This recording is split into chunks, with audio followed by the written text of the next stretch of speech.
It started with a laugh, a deep, genuine laugh that echoed in my chest and made me feel alive in a way I hadn't felt in years. He was there, standing at the edge of the room, his eyes catching mine like he already knew every secret I had yet to tell. There was something magnetic about him, something I couldn't name. My husband, Mark, was beside me, oblivious to the way my world had tilted in that instant. I told myself it was nothing, just a fleeting moment of intrigue. But that laugh, it stayed with me. It lingered in the quiet corners of my mind, resurfacing when I least expected it. I had to know more about him. And so, when Mark introduced us, I couldn't hide the way my hand trembled as I reached out to shake his. "Ethan," he said, his voice low and smooth. His hand was warm, his grip firm, and for a moment, I forgot how to breathe. "Nice to meet you, Laura." That was the beginning. At least, that's what I tell myself now.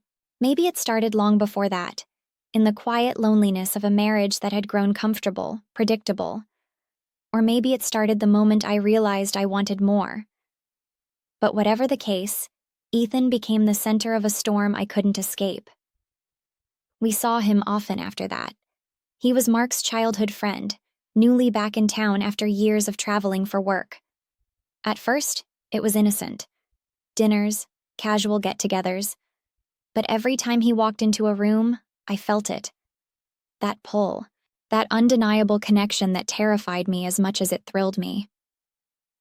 "You're staring," Ethan said one night, catching me off guard as I poured a glass of wine in the kitchen. My cheeks burned as I looked up at him, his smirk teasing, but his eyes were serious. "I wasn't," I lied, my voice too soft to be convincing. He stepped closer, and the air seemed to thicken between us. "It's okay if you were," he murmured.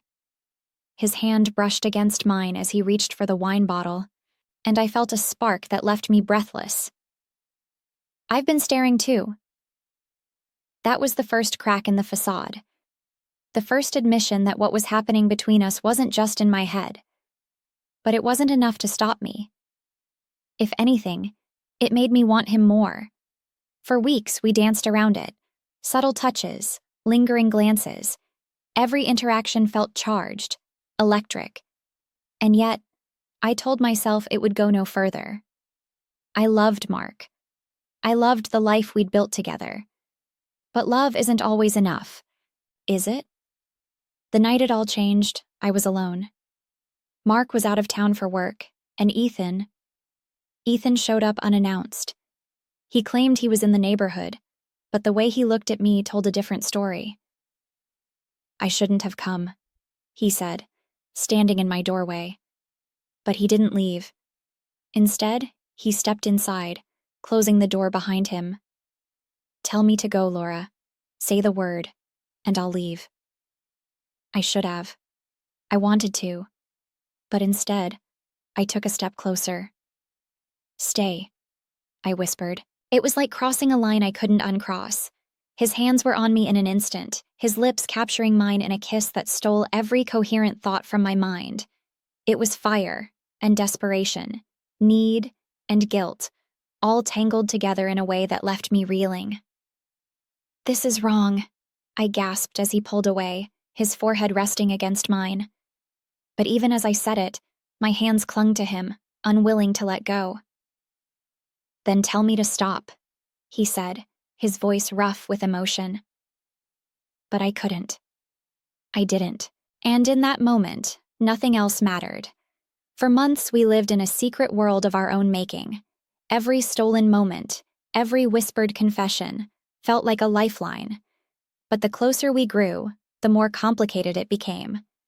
I told myself we were careful, that no one would ever find out. But secrets have a way of surfacing, don't they? It happened on a Sunday. Mark had come home early from a business trip, and I hadn't expected him. I was in the kitchen, laughing at something Ethan had said, when I heard the front door open. The look on Mark's face when he saw us. It's something I'll never forget. "What's going on here?" he asked, his voice calm, but his eyes filled with suspicion. I froze, my heart racing as Ethan stepped back, his expression unreadable. "Nothing," I said quickly, too quickly. But Mark wasn't stupid. He'd always been good at reading me, and in that moment, he saw everything. "Laura," he said quietly, his tone laced with disappointment. "How long has this been going on?" I opened my mouth to deny it, to lie, but the words wouldn't come. Instead, I looked at Ethan, my silence speaking louder than any confession could. Mark didn't yell. He didn't lash out. He simply walked away, leaving me standing there with the weight of my choices pressing down on me. It was over. Everything I'd fought to protect, everything I'd thought I wanted, came crashing down in an instant. Ethan tried to comfort me, but his presence only made it worse. "I'm sorry," he said, his voice heavy with regret. But sorry wasn't enough. It never would be. In the weeks that followed, I tried to piece my life back together. Mark moved out, leaving behind a house that felt empty without him. Ethan? He disappeared. No calls, no texts, just silence.